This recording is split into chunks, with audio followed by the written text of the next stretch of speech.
అయినా పుట్టినప్పుడు అందరూ ఇన్నోసెంట్‌గా మంచివారిలా ఉంటారు కదా! మళ్ళీ పెరిగే కొద్దీ రకరకాలుగా మారుతారు. ఇలా మంచివాళ్ళని, చెడ్డవాళ్ళని భేదాలెందుకొస్తాయి? Good question. అందరం కూడా పుట్టినప్పుడు ఒంటి మీద కాదు, మెదడులో, మనసులో కూడా ఏమీ ఉండదు. అంతా ఖాళీ, వైట్ పేపర్. కానీ పెరిగే కొద్దీ మెదడులోకి ఆలోచనలు, మనసులోకి భావాలు, ఫీలింగ్స్ వచ్చి చేరతాయి. అంటే ఇప్పుడు అవి చుట్టూ ఉన్న మనుషులు, వాళ్ళు చెప్పే మాటలు, మనకి ఎదురయ్యే పరిస్థితులు, ఆ, చుట్టూ చూసే సంఘటనలు కావచ్చు, లేదా మనకు జరిగే సంఘటనలు కావచ్చు, ఇలా ఇవన్నీ కలిపి మనకి ఆ వైట్ పేపర్ అనేది ఫిల్ అవుతుంటుంది. ఎక్కువ ఆలోచనలు అంటే ఎక్కువ మనకి ఈ పరిస్థితులు ఇవన్నీ కూడా పాజిటివ్గా ఉంటే పాజిటివ్గా, నెగిటివిటీ ఎక్కువ జరుగుతుంది మన చుట్టూ. అంటే అప్పుడు నెగిటివిటీ అనేది ఫిల్ అవుతుంది. సో ఇక్కడ ఏ మనిషిని మనం తప్పు పట్టడానికి లేదు. ఆ మనిషి అలా ఉన్నాడంటే అతనికి ఎదురైన పరిస్థితులు కారణం.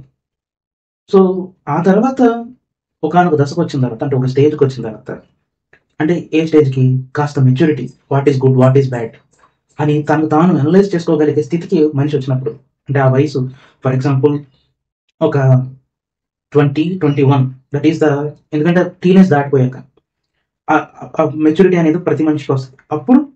అప్పుడు కూడా నేను ఇలా కంటిన్యూ అవ్వాలా, ఒకవేళ మంచి అయితే చెడైనా ఇలా కంటిన్యూ అవ్వాలా, లేదా నేను ఇంకోలాగా కంటిన్యూ అవ్వాలా అనేది అతను తీసుకున్న డెసిషన్ బట్టి ఉంటుంది.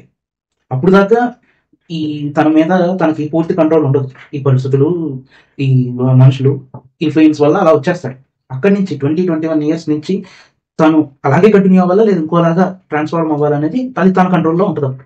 సో కొంతమంది అప్పుడు కూడా వాళ్ళు కంట్రోల్లోకి తెచ్చుకోరు, ఆ ఫ్లోలోనే వెళ్ళిపోతారు. కొంతమంది తెచ్చుకుని ట్రాన్స్ఫార్మ్ అవుతారు. సో ఏదైనా కూడా ముఖ్యంగా ఒక ఒక 10 ఏళ్ళు లేదా 12 ఏళ్ళ వరకు పేరెంట్స్ ఇన్ఫ్లుయెన్స్ చాలా ఉంటుంది. ఎందుకంటే మిగతా ఫ్రెండ్స్, రిలేటివ్స్ ఎంత ఉన్నా కూడా పేరెంట్స్తో ఉన్న బాండింగ్, క్లోజ్నెస్ ఇంకెవరితో ఉండదు.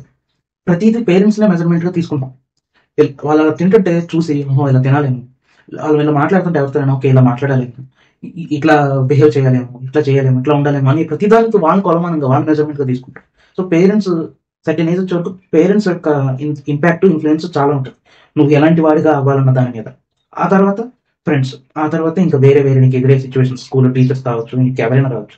సో ఇవన్నీ నీకు ఎక్కువ, నువ్వు ఎప్పుడు నీ చుట్టూ అన్ని మంచి విషయాలు పాజిటివ్గా జరుగుతున్నాయి అనుకో, ఆ నుంచి వచ్చే ఇంపాక్ట్, ఇన్ఫ్లుయెన్స్ వల్ల నీకు కలిగే ఆలోచనలు, భావనలు కూడా పాజిటివ్గా ఉంటాయి. లేదా ఎక్కువ నీకు ఇంట్లో కానీ లేకపోతే బయట కానీ ఎక్కువ నీకు ట్రాజిడీలో లేకపోతే నెగిటివ్ ఇన్సిడెంట్స్ నువ్వు చూడటం, లేదా నీకే జరగటం అవి ఉన్నాయనుకో, నీకే తెలియకుండా నీ ఆలోచనలు, భావాలు కూడా అట్లా నెగిటివ్గా మారుతాయి. అట్లా ఒక మనిషి అంటే ఏ భావాలు, ఏ ఆలోచనలు లేకుండా ఒక వైట్ పేపర్లో పుట్టిన మనిషి సందర్భాలను బట్టి, పరిస్థితులను బట్టి మంచోళ్ళుగా, చెడ్డోళ్ళుగా, అంటే నీకు మెజారిటీ ఆఫ్ ఇన్సిడెంట్స్ ఎట్లాంటివి జరిగినాయి అన్న దాని మీద డిపెండ్ అయ్యి సెన్సిటివ్గా లేకపోతే వైల్డ్గా ఇట్లా రకరకాలుగా తయారవుతూ ఉంటారు. సో అందుకనే చాలా మంది పెద్దవాళ్ళు చెప్తుంటారు, always surround with positive people.